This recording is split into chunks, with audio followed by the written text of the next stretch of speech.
जय हिंद दोस्तों। आज हम लोग देखने वाले हैं WB बोर्ड क्लास 10 का मैथ का चैप्टर 12। इसके पहले हम लोगों ने 11 सम्स सॉल्व कर लिए हैं और उन सारे सम्स को अगर आपने सॉल्व नहीं किया है, नहीं देखा है, तो आप पहले उनको देख लेंगे। आज हम लोग सॉल्व करने वाले हैं 12 नंबर सम्स।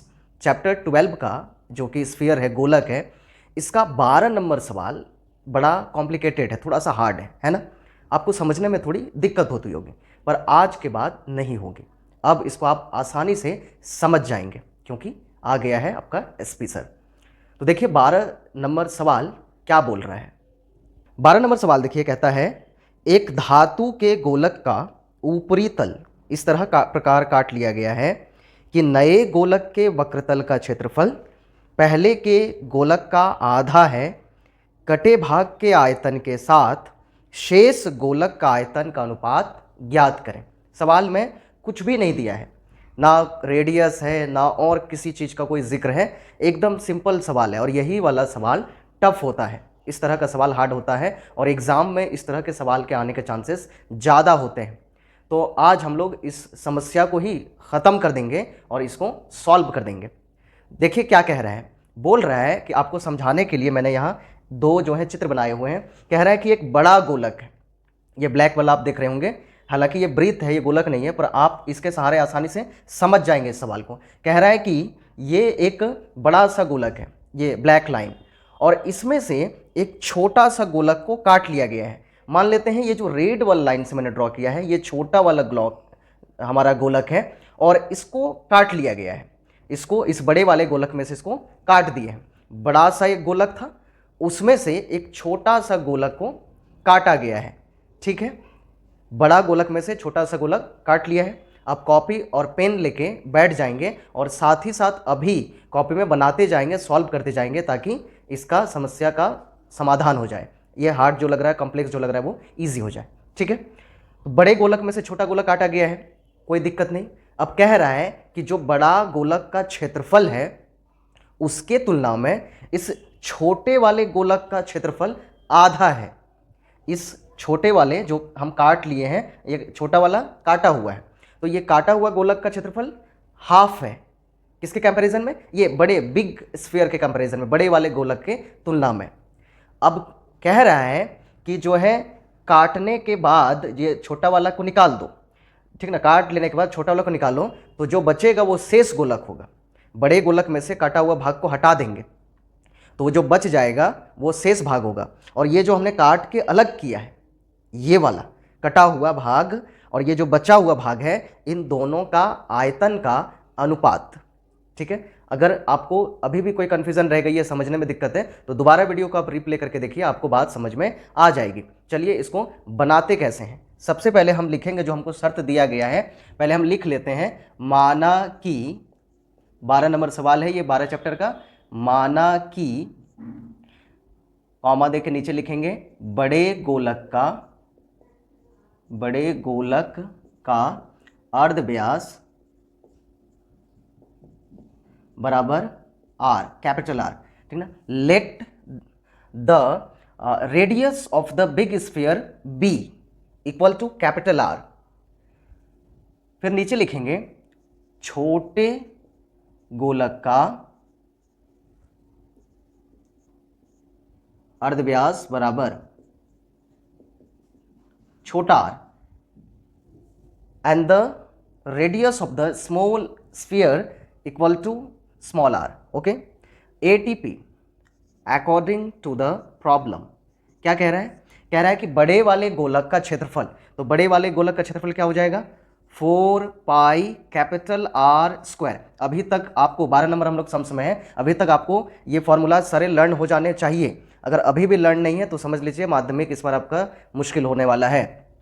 बड़े वाले गोलक का क्षेत्रफल हो जाएगा 4 पाई कैपिटल आर स्क्वायर, और छोटे वाला का हम लिखेंगे 4 पाई, थोड़ा दूर लिखते हैं, 4 pi small R square, equal to से थोड़ा दूर लिखेंगे, क्यों अभी बताते हैं। अब बोल क्या रहा है? बोल रहा है कि ये जो छोटा वाला गोलक का हमारा क्षेत्रफल है ये आधा है। किसके कंपैरिजन में? इसके कंपैरिजन में, ये बड़ा वाला, मतलब ये डबल है और ये हाफ है। नहीं समझ में आई बात? मान लीजिए कि इसका क्षेत्रफल इस छोटे वाले का गोलक का जो हमने काटा है रेड वाला, इसका क्षेत्रफल मान लीजिए 8 आता है, इसका आंसर मान लीजिए 8 आता है, तो ये कितना होगा, ये इसके कंपैरिजन में डबल, ये बड़ा वाला है ना, तो बड़ा वाला डबल है, तो ये डबल कितना हो जाएगा 16। तो ये वाला डबल है, बड़ा वाला गोलक का क्षेत्रफल डबल है, और ये वाला क्या है, इसके कंपैरिजन में आधा है। छोटा वाला से बड़ा वाला डबल है, ठीक ना। मान लीजिए ये छोटा वाला 12 होगा, तो इधर वाला कितना होगा 24, 24 डबल है ना। छोटा वाला से ये वाला, ये छोटा वाला है, छोटा वाला से ये वाला डबल है, ठीक है। ये 8 होगा तो ये 16, ये 12 होगा तो 24। अगर मान लीजिए ये छोटा वाला का क्षेत्रफल मान लीजिए 15 आता है, 15 आता है, तो ये बड़े वाले का कितना होगा। अगर छोटे वाला का 15 आए तो बड़े वाले गोलक का कितना होगा, एग्जैक्टली डबल होगा ना उसका, तो डबल 15 का डबल कितना होगा 30। तो ये तो डबल है, ये है। अब मुझे इक्वल टू करना है दोनों को, तो मैं इसे 2 से मल्टीप्लाई कर दूंगा, इसे 2 से क्या कर दूंगा मल्टीप्लाई, यहाँ पे डॉट दूंगा, ठीक ना। 2.4 पाई आर स्क्वायर, ये 2.4 नहीं है, यहाँ पे पॉइंट का मतलब इनटू है, तो अगर आपको जो है पॉइंट से दिक्कत हो तो यहाँ पे डायरेक्ट इनटू लिख दीजिए आप।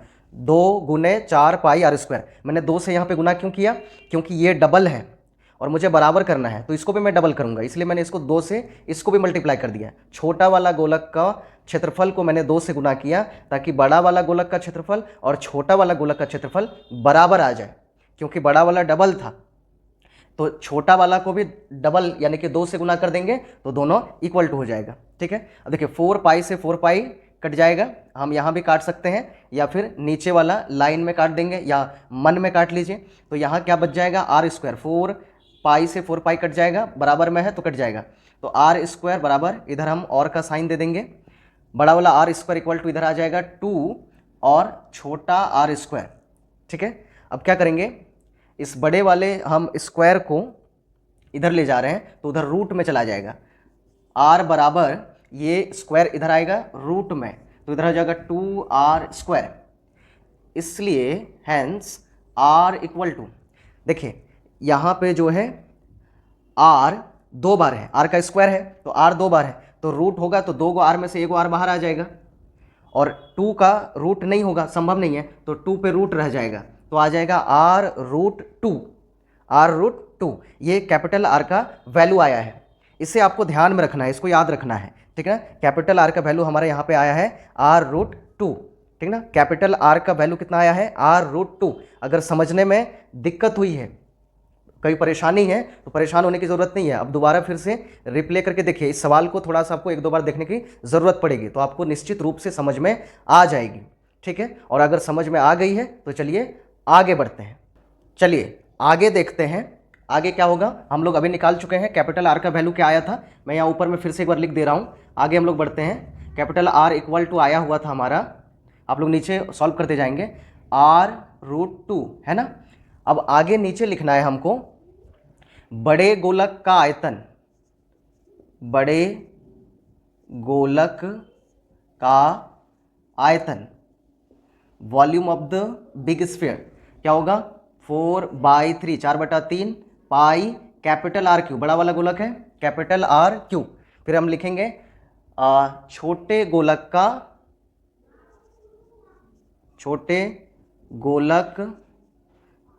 का आयतन, that is 4/3, 4/3 pi small r Q, ठीक है।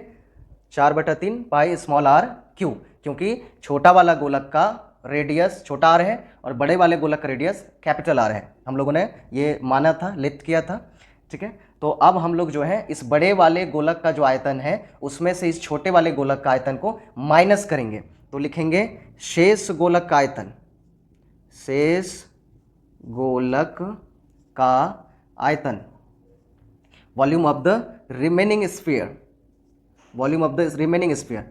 तो बड़ा वाला का आयतन क्या है 4/3 pi capital R Q, minus छोटा वाला का क्या है 4/3 पाई स्मॉल r क्यू। क्या किया, बड़े वाले गोलक का आयतन के साथ हमने छोटे वाले गोलक का आयतन को माइनस किया, ठीक है। अब यहाँ पे 4/3 पाई कॉमन जा रहा है, तो 4/3 पाई कॉमन लेंगे, तो यहाँ पे 4/3 पाई कॉमन चला गया, तो बचा क्या कैपिटल R क्यू माइनस, और 4/3 पाई हमने कॉमन ले लिया तो क्या बचा स्मॉल r क्यू। ठीक है, तो ये हमारा शेष गोलक का आयतन है। रिमेनिंग जो है स्फीयर का हमारा वॉल्यूम है। अगर इतना आपको समझ में आ गया है तो आप कंटिन्यू करते हैं, और दिक्कत आई है तो वापस आप रिवर्स में जाइए, फिर से देख के इतना समझिए पहले, फिर आगे एक एक चीज़ को समझ समझ के आगे बढ़ना। ना समझ में आए तो दोबारा देखिए, ठीक ना, 2 बार देखिए, 3 बार देखिए। कई बार क्या होता है, एक बार में बात पकड़ में नहीं आती है, तो कोई दिक्कत नहीं है, 2 बार 3 बार देखिए, फिर आगे बढ़िए आराम से, लेकिन समझते हुए आगे बढ़ना है, ठीक है। और यहाँ तक अगर आप वीडियो में जुड़े हुए हैं, इसका मतलब आपको अच्छा लग रहा है, समझ में आ रहा है, तो एक लाइक तो बनता है यार, आपके लिए काम कर रहा हूँ, है ना। और कमेंट करके जरूर बताइए कि आपको कैसा लग रहा है, समझ में आ रहा है या कहीं दिक्कत आ रही है, ठीक है। चैनल पे नए हैं तो चैनल के साथ जुड़ जाओ, कहने की बात नहीं है, ओके, ताकि इसी तरह आपको बनते रहे, आपका समस्या सॉल्व होते रहे। आगे हम लोग चलते हैं, और कमेंट करके बताओ एक बात और, कि आप लोग वेस्ट बंगाल में कहाँ से बिलोंग करते हो, कहाँ से वीडियो को देख रहे हो, कौन से स्कूल में पढ़ते हो, ठीक है। चलो, अब हम लोग को निकालना है क्या, हम लोग को निकालना है इस छोटे वाले गोलक का आयतन, ये छोटा वाला गोलक का आयतन, और ये जो शेष गोलक का आयतन है इसका रेशियो निकालना, अनुपात निकालना है। छोटे गोलक का आयतन और इस शेष गोलक का आयतन का रेशियो निकालना है हमें। तो यहीं पे थोड़ा सा समझने की ज़रूरत है, तो हम इसको लिखते हैं शेष गोलक, रिमेनिंग स्फीयर, अभी नहीं लिखना है, पूरा लाइन बताएंगे। शेष गोलक और छोटे गोलक के आयतन का अनुपात बराबर, क्या लिखा मैंने लिखा है ratio of the volume of remaining sphere and small sphere, okay. तो पहले हमने लिखा है शेष गोलक, रिमेनिंग स्फीयर, तो पहले हम शेष गोलक का लिखेंगे। शेष गोलक का ये है 4/3 पाई, 4/3 पाई कॉमन में है, और ब्रैकेट के अंदर में है capital R³ minus small r³। Ratio का साइन देंगे हम। ये हमने जो है शेष गोलक का आयतन लिखा है यहाँ पे, शेष गोलक का आयतन। और अब हम लिखने वाले हैं छोटे गोलक का आयतन। तो छोटे गोलक का आयतन ये है 4/3 पाई r³, तो 4/3 पाई r³। अब देखो 4/3 पाई से 4/3 पाई कट जाएगा, रेशियो है तो हम ऐसे ही काट दे रहे हैं, तो बच गया हमारा capital R³ minus small r³। Ratio इधर क्या बचा, सिर्फ स्मॉल r³ बचा है। 4/3 पाई 4/3 पाई कट गया है, ये स्मॉल r से स्मॉल r नहीं काटेंगे क्योंकि यहाँ पे माइनस में है, ठीक है। अब कैपिटल R का वैल्यू बैठाएंगे। कैपिटल R का वैल्यू कितना था, देखिए मैंने यहाँ पे लिखा है, हम लोगों ने निकाला था, कैपिटल R का वैल्यू था इक्वल टू r√2। तो यहाँ पे हम लोग बैठाने वाले हैं कैपिटल R की जगह पे r√2, और कैपिटल R का Q है तो इसका भी हो जाएगा Q, तो ब्रैकेट देके ऊपर में लिख देंगे Q। कैपिटल R की जगह पे हम लोगों ने उसका वैल्यू लिखा r√2, और इसका यहाँ पे Q, और बाहर में माइनस r³, रेशियो इधर में r³, ठीक है। तो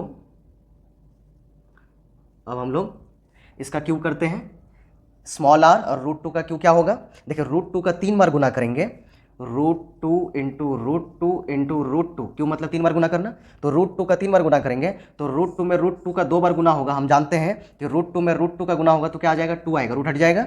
√2 में √2 का गुना होगा तो 2, और एक ठो √2 बच जाएगा तो इसके बगल में लिख देंगे। तो √2 का 3 बार मल्टीप्लाई करने से हमारा आएगा 2√2, तो हम यहाँ पे लिखेंगे 2√2, ठीक है। और √2 के बगल में r भी है तो r का भी q रहेगा, तो r³ minus r³, ratio r³। तो यहाँ पे माइनस नहीं होगा, हम लोग यहाँ पे r³ कॉमन लेंगे। कैसे देखते हैं, यहाँ पे r³ कॉमन लेंगे, यहाँ पे है 2√2 r³ माइनस r³, ठीक है। ये सवाल कम्प्लेक्स है और कंफ्यूजिंग है थोड़ा, ठीक है, तो आपको कन्फ्यूजन हो रहा होगा बीच में, संभव है, ठीक ना, कोई घबराने वाली बात नहीं है।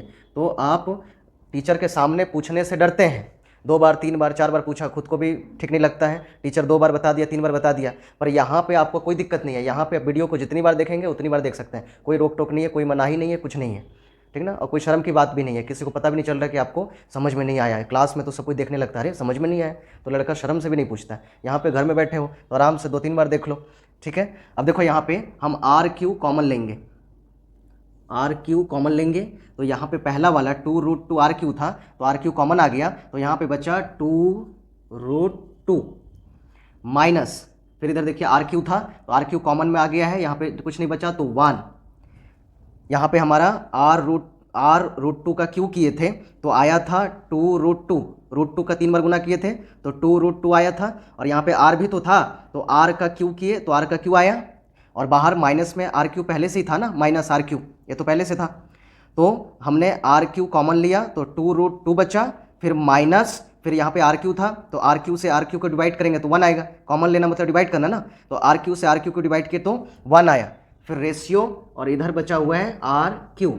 अब जो है आर क्यू को आर क्यू हम काट सकते हैं, आर क्यू अब कट जाएगा, और अब हमारा आंसर यहाँ पे आएगा, आर क्यू कट गया, 2√2 minus 1 ratio R Q cut के कितना आएगा 1, तो आया है 2√2 माइनस 1 रेशियो 1, और यही हमारा आंसर होगा। यहाँ 2 में से -1 घटेगा नहीं, ठीक है, तो यही हमारा आंसर हो गया। इसको अच्छे से उतार लीजिएगा, कहीं दिक्कत है बार बार कह रहा हूँ कि दोबारा आप देखिए, और समझ में आ जाए तो एक प्यारा सा लाइक और एक छोटा सा कमेंट करोगे, और साथ ही बताओगे कि आप कहाँ से देख रहे हो, वेस्ट बंगाल में कहाँ से बिलोंग करते हो, मैं कहाँ से हूँ अगर जानना चाहते हो तो डिस्क्रिप्शन में जाके देख सकते हो। Okay, bye bye, take care.